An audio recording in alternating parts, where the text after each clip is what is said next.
Vous êtes en plein désert, assoiffé, épuisé. Chaque pas est un combat, chaque souffle un effort surhumain. Vous commencez à perdre espoir, à douter.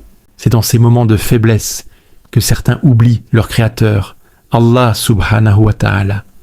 Mais comment, en tant que musulmans, peut-on risquer de perdre de vue celui qui nous a tout donné, celui qui est la source de toute vie et de toute subsistance?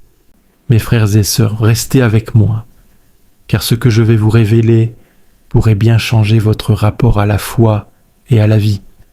Dans le tourbillon de la vie moderne, il est facile de se laisser emporter par les distractions, les plaisirs éphémères, les soucis matériels. On court après la dunya, cette vie terrestre, en oubliant que notre véritable demeure est ailleurs, dans l'au-delà, auprès d'Allah subhanahu wa ta'ala. Mais attention, je ne dis pas qu'il faut rejeter la dunya. Allah subhanahu wa ta'ala nous a créés sur cette terre pour une raison précise, comme il le dit dans le Coran, dans la sourate Al-Mulk, la royauté, verset 15, je cite, « C'est lui qui vous a soumis la terre, parcourez donc ses grandes étendues et mangez de ce qu'il vous fournit. Vers lui se fera la résurrection. » Comme c'est dit dans ce verset, nous avons donc le droit, et même le devoir, de profiter des bienfaits qu'Allah subhanahu wa ta'ala a mis à notre disposition. Le problème, c'est quand on se laisse consumer par ces bienfaits au point d'oublier celui qui nous les a offerts.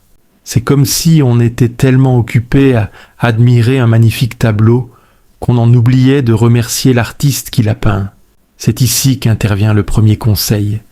Se souvenir constamment qu'Allah est la source de tout et que notre but est de l'adorer.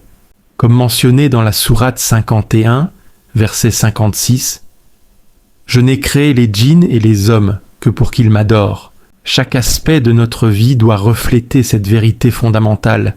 Il faut se rappeler que tout provient d'Allah subhanahu wa ta'ala et que notre objectif principal est de lui plaire et de l'adorer. Prenons l'exemple de Haroun, un homme extrêmement riche du temps de Moussa alayhi salam. Sa ville natale était probablement dans l'ancienne Égypte. Son arrogance et son amour pour les richesses terrestres l'ont mené à sa perte. Allah subhanahu wa ta'ala a englouti sa demeure et ses trésors sous terre, car il avait oublié que c'est Allah qui lui avait tout donné. Pour nous aider à garder Allah subhanahu wa ta'ala présent dans nos esprits, le prophète Muhammad sallallahu alayhi wa sallam nous a enseigné le deuxième conseil. Répétez les invocations du matin et du soir. Zikr. Abu Hurayra radiyallahu anhu rapporte que le prophète sallallahu alayhi wa sallam disait le matin, je cite, « Ô Allah, par ton pouvoir nous sommes parvenus au matin, par ton pouvoir nous sommes parvenus au soir, par ton pouvoir nous vivons, par ton pouvoir nous mourrons, et c'est vers toi que nous retournerons. » Et le soir il disait, « Ô Allah, par ton pouvoir, nous sommes parvenus au soir, par toi nous vivons, par toi nous mourrons, et c'est vers toi que se fera le retour. » Rapporté par At-Tirmidhi et Abu Daoud dans leurs collections respectives. Ces invocations sont comme des rappels constants de la grandeur d'Allah subhanahu wa ta'ala et de sa présence dans nos vies. Maintenant, comment appliquer concrètement ces enseignements dans notre vie quotidienne? Comment faire en sorte que le souvenir d'Allah subhanahu wa ta'ala ne soit pas une simple pensée passagère, mais une réalité omniprésente? C'est là qu'intervient le troisième conseil. Être régulier dans les prières obligatoires. La salate est un pilier fondamental de l'islam, un lien direct et intime avec Allah subhanahu wa ta'ala. Comme il le dit dans la sourate Al-Baqarah, verset 238, je cite, « Soyez assidus aux prières et surtout la prière médiane, et tenez-vous debout devant Allah avec humilité. » La prière est un moment privilégié où nous nous adressons directement à lui, où nous lui confions nos soucis, nos espoirs, nos peurs, mais aussi nos remerciements et notre adoration. Chaque prière doit être un moment de recueillement, de méditation, de connexion profonde avec notre Créateur. Ce n'est pas un acte machinal, mais un dialogue avec le roi des rois. Imaginez que vous ayez rendez-vous avec une personne très importante, un roi par exemple. Vous prépareriez-vous à la hâte en pensant à autre chose? Bien sûr que non. Vous prendriez le temps de vous préparer, de choisir vos mots avec soin, de vous concentrer sur l'entretien. Eh bien, la prière est un rendez-vous avec le maître de l'univers, Allah subhanahu wa ta'ala. Alors, accordons-lui l'importance qu'il mérite. Chaque takbir, chaque soujou, chaque récitation du Coran doit être fait avec conscience et dévotion, en se rappelant que nous sommes en présence du Tout-Puissant.